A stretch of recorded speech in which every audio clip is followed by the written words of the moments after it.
নমস্কার বন্ধুরা, আশা করছি সকলেই ভালো আছো। এই সকালে কাজ গুছিয়ে ঘরে আসছি, কিন্তু কাজ এখনো পুরোপুরি শেষ হয়নি।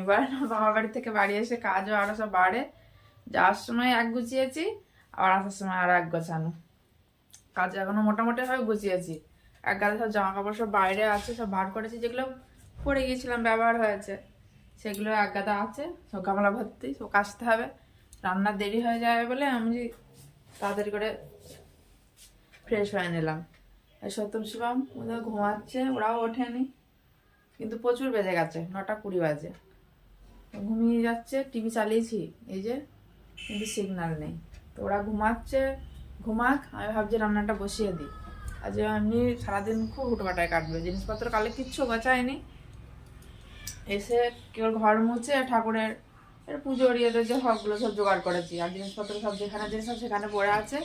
আজ কেচিয়ে নিয়ে একবারে সন্ধ্যেবেলা সব গোছাবো। তো চলো আগে রান্নাটা করে নিই, তার আগে যেতে হবে ছাদে, জ্বালানি তুলবো, তো সব রেডি করে নিই। ওরা ঘুমাক, যদি উঠে পড়ে আবার চলে আসবে। রান্না বসিয়ে দিয়েছি, ইচ্ছে কড়াই দিয়ে ভাজছি, বেশি কষ্টই হবে। ভাতের মধ্যে ডাল সেদ্ধ করে দিয়েছি, ডাল হবে আর কটা পাঁপড় ভাজবো, তো সকালে এই হবে। মুখটা পড়েছে, এই তো আমারও হয়ে গেছে রান্না, হয়ে গেছে। ডাল হচ্ছে, পাঁপড় ভাজা আর চচ্চড়ি। ডালের ঝাঁঝ লেগে গেছে, লঙ্কা ফোড়ন দিয়েছি, নিয়ে হাঁচি হচ্ছে বারবার, গলা কেমন হয়ে গেল। রান্না করে নিয়ে চলে এসছি। আর তো এই সত্যম এখানে দাঁড়িয়ে আছে, ওদের জন্য আলু সেদ্ধ আর ডিম সেদ্ধ। ওরা চচ্চড়ি হয়তো খাবে না, একটু হয়তো খাবে, আর ডাল পাঁপড় ভাজা। আর ভাই কিন্তু এখনো ঘুমাচ্ছে, ঘরে লাইটটা বন্ধ করা রয়েছে। এই উঠে পড়, মনে হচ্ছে কত কাজ করেছে। শিবাম ওঠ, ঘুমিয়ে যাচ্ছে। সিগন্যাল থাকলে বা ঘুম কখন ভেঙে যেত। চলো ব্রাশ করিয়ে দিই, চলো। বাড়ি চলে আসলাম। কি ব্যাংক, ও বাসনের ঝুড়ি উল্টাইয়া দিল নাকি? যা, ব্যাংকের কাজ মিটেছে? ব্যাংকে গিয়েছিলাম, নিজের জন্য নাই, লোকের জন্য। শিবম এখানে খাচ্ছে, এই যে জল খাচ্ছে, আমরা এখনো খাইনি। ছোটো বাটাকার মাঠ থেকে এসে চলে গেল। ও কেন রান্না বান্না দাও, জামা কাপড় সব কাচতে হবে, এক গাদা সব বার করেছি। না হয় খেয়ে নাও, তারপরে কাজে হাত দিই। শিবম নিজের কাজে লেগে গেছে, কিন্তু বলটা তুলতে হয় বলে আগে ওটা বসে পড়লো, এই বলগুলো তুলতে চায় না। আর সত্যম সে একভাবে ওইভাবে দাঁড়িয়ে আছে। আমি যখন খাওয়ার আগে থেকে, আমি যখন ভাত খাবো তার আগে থেকে এইভাবে দাঁড়িয়ে আছে। বলগুলো তুলতে বলছি আর তুলছে না, ওইটাও করে না, ওই জন্য আমার করে দাঁড়িয়ে আছে, হাসি হাসি মুখ। খাওয়ার পর বুদ্ধি শেষ, এই কাজ করবো সেই কাজ করবো, আর ভালো লাগছে না, সব কাজ পড়ে আছে। ওই যে মা হাত দিয়ে দিয়ে তুলছে, আমি মনে হচ্ছে ছেলে আমার কত কাজ করছে, আর শিবা মন দিয়ে কাজ করছে। স্নান হয়ে গেল, চুন্নু মুন্নু কাজ হয়ে গেছে।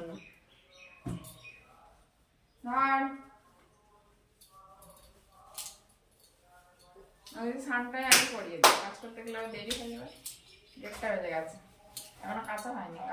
কাজ বলতে কটা কাচবো আর কটা ভাত বসাবো। হ্যাঁ,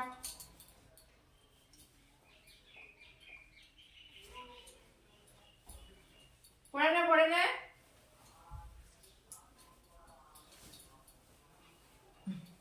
ভালো করে হাতটা ঢুকা।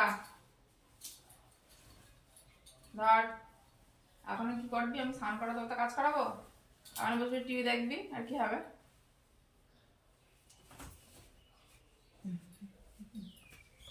ঠিক আছে, এ ঘর ছেলেটা খুব পাজি।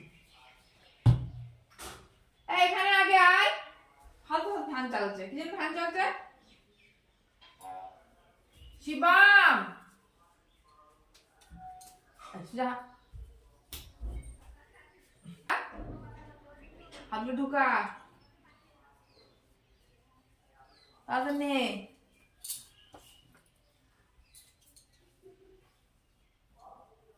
সারাদিনে যে কতবার বলতে হয় তাড়াতাড়ি নে আর নে, কে কার কথা শোনে। এদিক ঘোর, ভালো করে ঢুকাবি, টুলে বসে সুবিধা হয়। আসলে বললো না সে রোদের জোরে বেড়ে গেছে, এখন তার নিচে বসা যাচ্ছে না, যা রোদ্দুর। সত্যমের হইল না তো, কি করছে? যার হয় সে দড়িটা পেছনে না চলে যায়, দৌড় হয়ে গেল, উঠে ভার বসে থাকলো। সত্যম শিবমে স্নান করিয়ে নিয়ে এবারে এই জামা কাপড় নিয়ে চলে এসেছি। আর 2 বালতি হয়েছে, আর 2 বালতিরও বেশি। কলের পাড়ে ওদের জিন্সের প্যান্টগুলো আছে, জল ঝরাতে দিয়েছি, কলের মাথার উপরে রাখা আছে।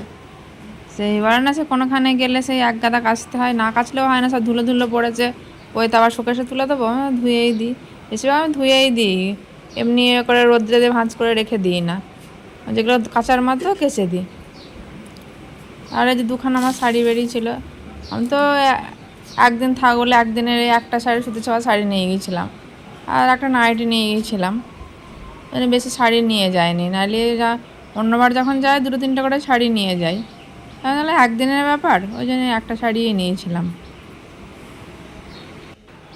এক্সট্রা একটা জামদানি শাড়ি নিয়ে গিয়েছিলাম, আচ্ছা এক শাড়ি পরে বাড়ি আসবো, তারপরে ওই শাড়িটা দেখলাম সারাদিনই পরে থাকতে হবে, ধুলো হয়ে যাবে, ওই জন্যে আর একটা শাড়ি নিয়েছিলাম। এবারে ছাদে চলে আসতে হলো, নিচে আর জায়গা নেই, আর কাচতে বেলাও হলো, রোদও বেশিক্ষণ থাকবে না, ওই জন্য ছাদে চলে আসলাম। ছাদে সারা ছাদ ঝাড় দেবো না, ওই যে ওই কার্নিশগুলো ওইগুলো ঝাড় দেবো, খালি ওইগুলো জিন্সের প্যান্টগুলো দেবো। ওগুলো দড়িতে দিলে তো আর, দড়িতে দিলে কি হবে, ওই যে দড়িটা ঝুলে যাবে, কেটে যাওয়ার ভয়। দড়িতে খালি হালকা জিনিসগুলো দেবো, আর ওই কার্নিশগুলো ওই প্যান্টগুলো দেবো। কিন্তু আর কার্নিশগুলো গরম হয়েও আছে, তাড়াতাড়ি টেনে নেবে, হয়তো একদিনে শুকাবে না, তবুও অনেকটা শুকিয়ে যাবে। আর এখন রোদেরও জোর বেড়ে গেছে, ওই জল ঢেলে দিলাম, সঙ্গে সঙ্গে টেনে নিল, আর ছাদ গরম হয়েই আছে। এবার এই গোলাপ গাছে জল দিতে হচ্ছে, সকালবেলা দেওয়ার আর সময় পাইনি, হুটো পাটা ছিল, আর দুপুর টাইমে এখনই দিয়ে দিচ্ছি। সকালে দিলেই ভালো হতো, তাহলে দুপুরে এখনই দিয়ে দিয়ে এমনি গাছগুলো কেমন শুকনো শুকনো হয়ে গেছে। যাওয়ার আগে যেদিনকে গিয়েছিলাম সেদিনকে জল দিয়েছিলাম, তারপরে আর জল দেওয়া হয়নি। ওই তো এখন বিকালবেলা 2 ভাই বল খেলা, 2 দিন যে বল দিয়েছে সেই বল দিয়ে নে খেলা কার। হ্যাঁ তুই দাদাকে দে, দাদাকে দে, দাদাকে দে, কার মধ্যে ফেললো। সত্যম নেমে আয়, সত্যম নেমে আয়, বাইরে নাই, নেমে আয়, পা দিয়ে মার মার, হ্যাল বারান্দা দাঁড়িয়ে থাকলো, ওখান থেকে বারান্দা থেকে পা ধাক্কা মারো খালি একটুখানি।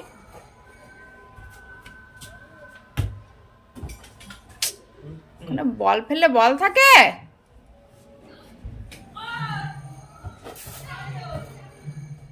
বারান্দা বসে বসে বল খেলবে। সত্যি উঠোনে কেন নেমে আসা যাচ্ছে না।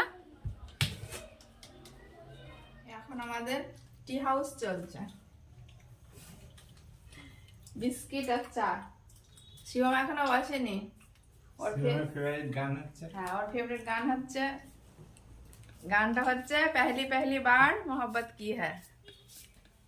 এই যে গানটা তো এমনি, তো আমি তো এমনি করে শোনাতে পারবো না। হুতি হচ্ছে হুতি, চলো খেয়ে নাও, চলাই চলাই, আয় আয়, পরে শুনিস, ওর গানটা খুবই ওর পছন্দ। সির্ফ তুম সিনেমার নাম মানে সির্ফ তুম, ওই সিনেমার গান। আয় চলাই, দুজনে বসে বললেন। এবার জিনিসপত্র গোছানোর পালা। সত্যম শিবমও চলে আসছে, ওরা মন কাছে আবার বেড়াতে যাবে, আলমারি খুলেছি, মন কাছে বেড়াতে যাবে, আলমারি খুললেই ভাবে যে বেড়াতে যাব, বেরিয়ে আসলো আবার বাজে বেড়াতে যাব, এখন ওখানে ভার হওয়া নাই, আবার সব গোছাও, এই কাজ বুঝিয়ে ফেলি টুকটুক করে। এই শাড়িটা পরেছিলাম, সে ধুতে হলো, আসলে গিয়েছিলাম সারাদিনই পরেছিলাম, না ধুলে সে কেমন ধুলো ফুলো লেগে গিয়েছিল, ওই জন্য আবার সার্ফ দিয়ে ধুতে হলো। এই ইস্তারি করলে আবার ঠিক হয়ে যাবে।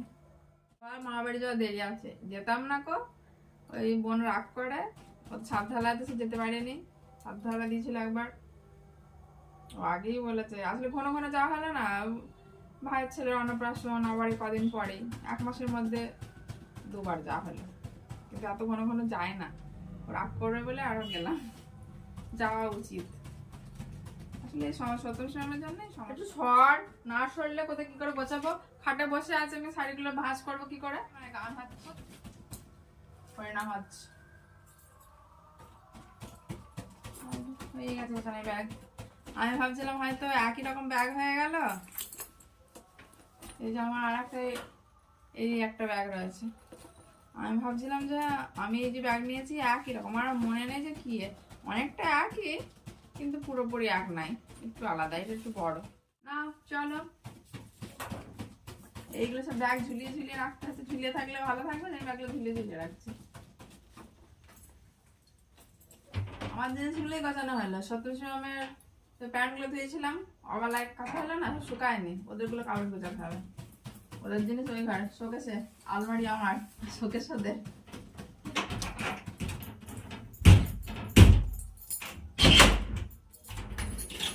আমার দাদা ভাই বাড়িতে গেছে, কি নিয়ে এসছে এটা?